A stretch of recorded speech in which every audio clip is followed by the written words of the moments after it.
అడ్డుకుంటున్నారు. పోస్టర్లు అంటాడు, పోస్టర్లు చించుతారు, మన ఖర్చు పెడితే అడ్డం పెడతారు, కేసులు పెడతారు.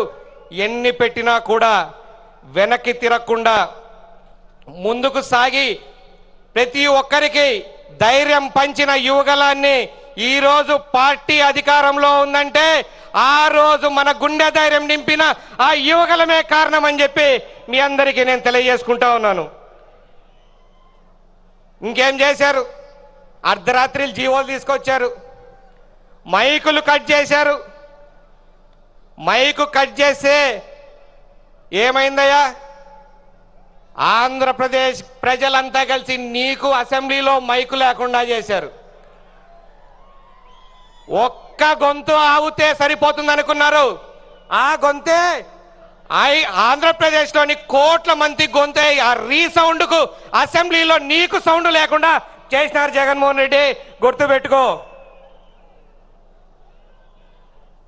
ఒక్క పిలుపుతో, లోకేష్ గారి ఒక్క పిలుపుతో కోటి మంది కుటుంబ సభ్యులు ఒక్క రీజనల్ పార్టీలో వచ్చిందంటే అది రికార్డ్ బ్రేకా కాదా?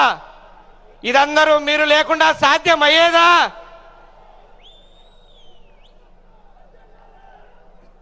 ఇలాగ చేసుకుంటా పోతే చాలా పనులు చేశారు. యువగలం వచ్చినప్పుడు ఇక్కడున్న దొంగ భూములన్నీ కూడా బయట పెడతా అన్నాడు. ఈ లోపలే ఆయన వచ్చే రెండు రోజుల ముందే సజ్జల చేసిన దొంగ భూములు అటవీ ప్రాంతాలన్నీ ఆక్రమించుకునేవి తీశారు. అలాగే భావన టౌన్షిప్ ఆ రోజు స్పెషల్గా మెన్షన్ చేశారు యువగలంలో, దాన్ని కూడా చేసి తిరిగి ప్రభుత్వానికి ఆ ల్యాండ్స్ అన్ని అప్పగించారు. 4 దశాబ్దాలుగా క్రమశిక్షణతో పార్టీ నడుపుతున్న ఈ పార్టీకి దిశా నిర్దేశం ఇవన్నీ ఒక మాస్టర్ మైండ్ వెనకుంది. ఆ మాస్టర్ మైండే సిబిఎన్ అంటేనే ఒక బ్రాండ్. ఆ బ్రాండ్ని చూసి ఎన్ని బ్రాండ్లు వస్తున్నాయి తెలుసా? అందుకే is the brand behind all brands అని గర్వంగా చెప్పుకునేదానికి ఒక తెలుగుదేశం కార్యకర్తగా చెప్తా ఉన్నాను. అలాంటి వ్యక్తిని గత ప్రభుత్వంలో ఎన్ని చేశారయ్యా, ఎన్ని హింసించారు. ఆయన మీకు తెలుసో లేదో 25 సంవత్సరాల కింద ఒక కొత్త కులం పుట్టింది ఆంధ్ర రాష్ట్రంలో నుంచి. దాని పేరే సాఫ్ట్వేర్ కులం.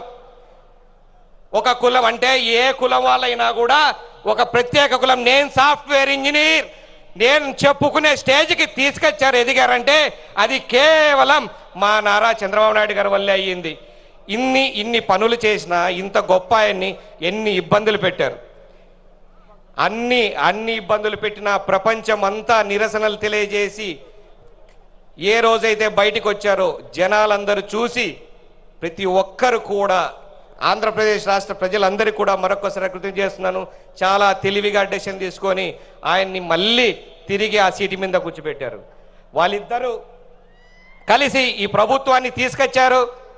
తీసుకొచ్చిన తర్వాత మేము కొంచెం రిలాక్స్ అయిదాం, గవర్నమెంట్ వచ్చింది కదా అంటేనే మన సార్ది dialogue ease of doing business కదా, కొంచెం రిలాక్స్ అవుదాం, ఈజ్ తీసుకుందాం అనుకున్నాను. పొద్దున్న లేస్తానే స్పీడ్ ఆఫ్ బిజినెస్ అన్నాడు, స్పీడ్ ఆఫ్ డూయింగ్ బిజినెస్ అన్నాడు. ఆయన పరిగెడుతున్నాడు, మమ్మల్ని అందరినీ పరిగెత్తిస్తున్నాడు. ఆయన మాట ఇచ్చాడో లేదో మా నారా లోకేష్ గారు స్పీడ్ చాలా అందుకున్నాడు. ఒక పక్క వాట్సాప్ గవర్నెన్స్ అంటాడు, విద్యా వ్యవస్థలో సంస్కరణలు అంటాడు, మోడల్ స్కూల్ అంటాడు, జూమ్ కాల్లో 1,35,000 కోట్ల డీల్ క్లోజ్ అంటాడు, టాటా సన్స్ను పిలుచుకొస్తాడు. రకరకాల ఇవన్నీ కంపెనీలు కూడా మళ్ళా తిరిగి ఆంధ్రప్రదేశ్కి తీసుకొస్తాడు. సార్ ఒక రిక్వెస్ట్ సార్, అదే చేత్తో కొప్పర్తిలో మాకు కూడా ఒక మెగా ఇండస్ట్రీ తీసుకురండి సార్, దయచేసి మా రూపురేఖల్ని మార్చండి సార్, జిల్లా రూపురేఖలు అని చెప్పి కోరుకుంటా ఉన్నాను. సార్ ఈ స్టేజ్ మీద ఒక చిన్న రిక్వెస్ట్ మీ అనుమతితో తీసుకుంటాను. కొన్ని లక్షల మంది చూస్తున్నారు, ప్రపంచం అంతా తీస్తున్నారు. ఇక్కడికి 2 కిలోమీటర్ల దూరంలో కొప్పర్తి ఇన్ఫ్రాస్ట్రక్చర్ ఇండస్ట్రియల్ ఏరియా ఉంది. దానికి మన చంద్రబాబు నాయుడు గారు 2,300 కోట్లు ఈ మన సార్ సీఎం అయిన తర్వాత తీసుకొచ్చాడు. కాబట్టి ఎక్కడున్న పెట్టుబడిదారులందరూ కూడా మీకేమి ఇబ్బంది లేదు. ఇది వాటాలు అడిగే ప్రభుత్వం కాదు, పని చేసే ప్రభుత్వం. మేమందరం కూడా మీకు అండగా ఉంటాం. వచ్చి ఇక్కడ పెట్టుబడి పెట్టండి. Air connectivity, road connectivity, rail connectivity అన్నీ ఉన్నాయి. కాబట్టి తప్పకుండా మీరందరూ రండి.